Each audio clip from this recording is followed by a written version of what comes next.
مدرستنا كفر بيت الحارون هنقدم استكمالا لتلوث الهواء وظاهرة حرق قش الأرز. نحن نقوم بعمل ندوة في مدرستنا كفر بيت الحارون الابتدائية عن حرق قش الأرز. طبعا دي ظاهرة منتشرة في مصرنا ويجب التصدي لها، وتقوم الدولة بعدة جهود للتصدي لهذه الظاهرة السيئة. يبقى نحن ضد حرق قش الأرز لأنه يسبب أضرار كثيرة في تلوث الهواء والسحابة السوداء المنتشرة في هذه الفترة. يبقى نحن في موسم حصاد الأرز. طبعا أنا جبت عينة من حصاد الأرز اهوت، عبارة عن قش اهوت، دي بعد تجميع محصول الأرز. والفترة ديت هتلاحظ السحابة السوداء، ومن أهم أسبابها حرق هذا القش اللي هو قش الأرز.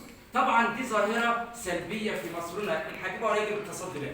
قامت الدولة بعدة قوانين والتزامات للفلاح المصري بعمل إعادة تدوير لهذا المشروع، مشروع قش الأرز. تمام كده؟ يبقى أول نقطة يا ولاد ضد ظاهرة حرق قش الأرز.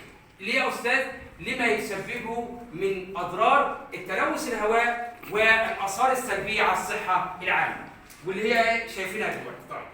تاني نقطة، في نوع من الموارد الحرة والموارد النادرة. الموارد الحرة اتفضلوا لي كده. ماشي اتفضل. الاستخدام الإنساني ده اتفضل يا ولاد. مريم قالت لي يا ولاد الموارد الحرة التي لا تنفذ باستخدام الإنسان لها. جهود الدولة هتنصب على استخدام الطاقة المتجددة في حياتنا، كلها مشروعات لاستعمال الطاقة النظيفة عن طريق المواد المتجددة اللي هي زي الشمس، الهواء، التربة.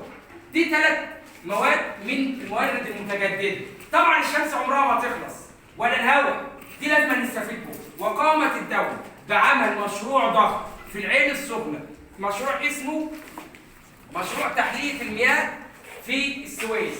المشروع ده أكبر محطة تحلية مياه في الشرق الأوسط. قامت الدولة بعمل هذا المشروع في العين السخنة. تمام. يبقى من مجهود الدولة أول حاجة زرع أو تشجير 100 مليون شجرة. دي مهمة جدا في خفض الانبعاثات الحرارية. تمام. يبقى كده عشان نرتب الندوة بتاعتنا، نحن ضد حرق قش الأرز، عرفنا التلوث، الموارد بأنواعها. الموارد يا أولاد الغير متجددة زي الفحم، البترول، الغاز الطبيعي.